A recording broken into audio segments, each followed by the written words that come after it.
Magandang araw po, welcome po sa aking channel of 9TV. Patalasasan po, meron po ba kayong mga properties na napapabayaan or non-performing assets? Plan nyo yung ibenta, pero wala kayong oras sa magbenta nito. Kung ito'y pagkakatiwala nyo po sa amin, tawag lang po kayo sa aking numero, usap po tayo, gawan ko po ng video for free. Yes, libre po, wala po kayong babayaran. Tutulungan pa namin kayong mabenta ang inyong property.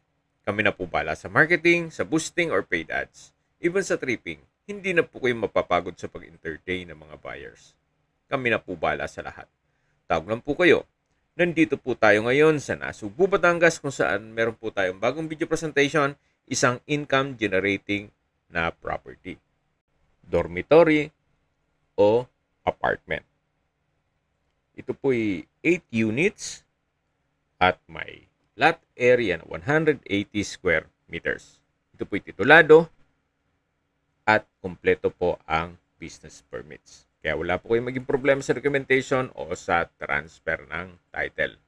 Meron pong steel gate, then napakalawat po ng garahe.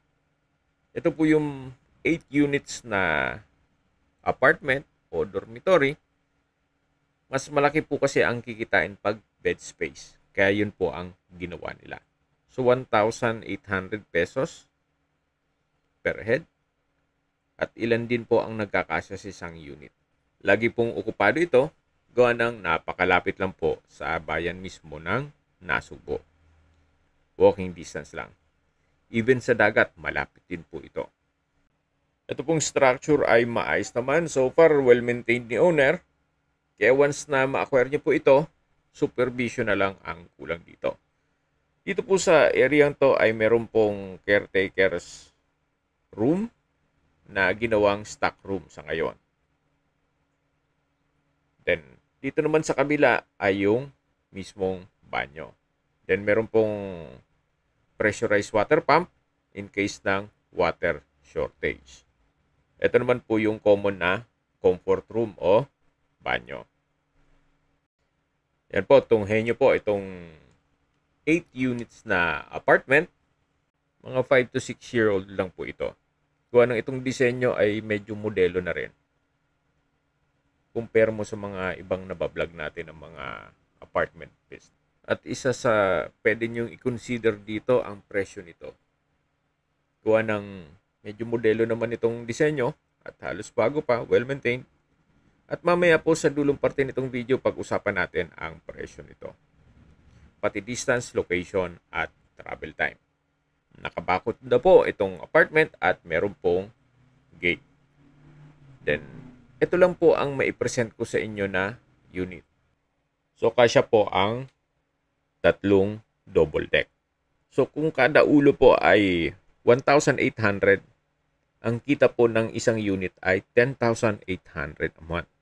So, mas malaki nga naman ang kita pag bed space. Pag per unit po kasi, malamang mga 6,000 lang ang per unit nito. Karamihan po sa mga naupa dito ay estudyante at yung iba naman ay mga nagtatrabaho sa bayan ng Nasugbu.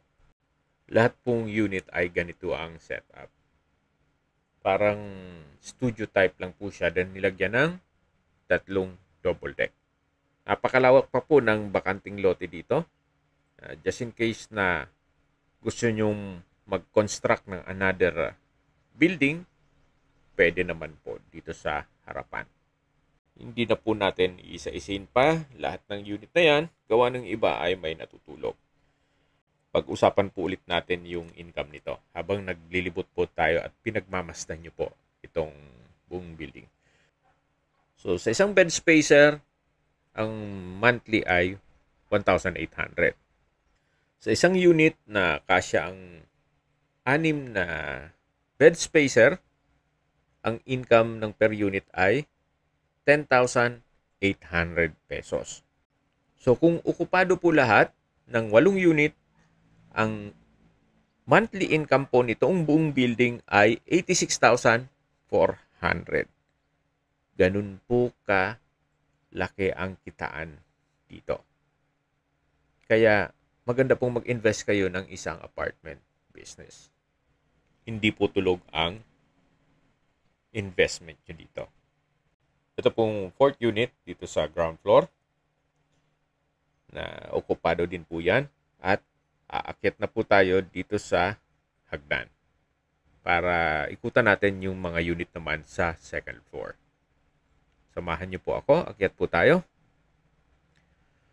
Ang kagandahan po sa apartment business na to, kaya nasabi ko sa inyo kanina, ay walking distance lang po sa mismong bayan. At hindi lang po doon, pati po sa dagat. At kita nyo naman, ang dami ng mga kabahayan dito. So halos ang iba dyan ay ganun din po ang negosyo. Kung di bed spacer o apartment. Ito po yung hallway na papunta naman dito sa mga unit. At dito naman po yung vacant lot sa harapan ng apartment. Na dyan tayo galing kanina. Habang naglilibot po tayo, pag-usapan natin ang distance, location at travel time. Mula po sa main road na nandun na po lahat ng business establishments gaya ng public market, fast food, restaurants, banks, schools, church at hospital. Ang distance is 1.2 kilometers lang po. Ganun po kalapit at ang travel time is 4 minutes. Mula naman po sa ospital ng Nasugbo, ang distance is 1.8 kilometers at ang travel time is 7 minutes. Yan po yung lagi kong binabanggit sa inyo na dapat yung i-consider sa paghahanap ng property, yung meron pong malapit na hospital. Hindi ko naman po sinasabing sakitin kayo, yan naman po yung for emergency purpose lang naman. At mula naman po sa Walter Mart, Nasugbo, ang distance is 2.7 kilometers at ang travel time is 7 minutes.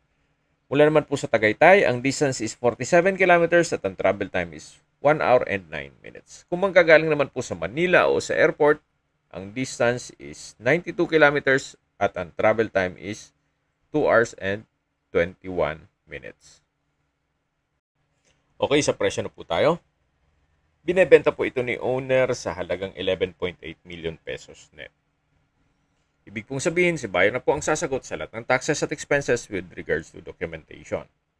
You might consider this property, especially pag kinumpute mo yung construction cost, yung labor and materials, at yung waiting time, na pag nagpa-construct po kayo nito, mukhang kukulangin ang 11.8 million plus yung pagbili ng lote.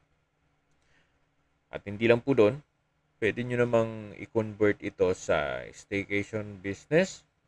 Well, depende sa inyo. Gawa ng napakalapit lang din po nito sa mga beach resort dito sa Nasugbo. Yan naman po yung opinion ko lang naman. Depende pa rin yan sa inyo kung anong assessment nyo dito sa property. Pakita ko lang po sa inyo yung daan na papunta sa dagat. Mula po sa apartment, walking distance lang po itong beachfront o shoreline. Kaya naisipan ko pong possible din pong ipasok sa Airbnb kung sakali man na hindi okupado yung mga apartment unit. So ito po yung dagat at yan po meron pong isla at babalik po tayo doon sa apartment. So yan po, tunghayin nyo po ulit itong apartment na binebenta.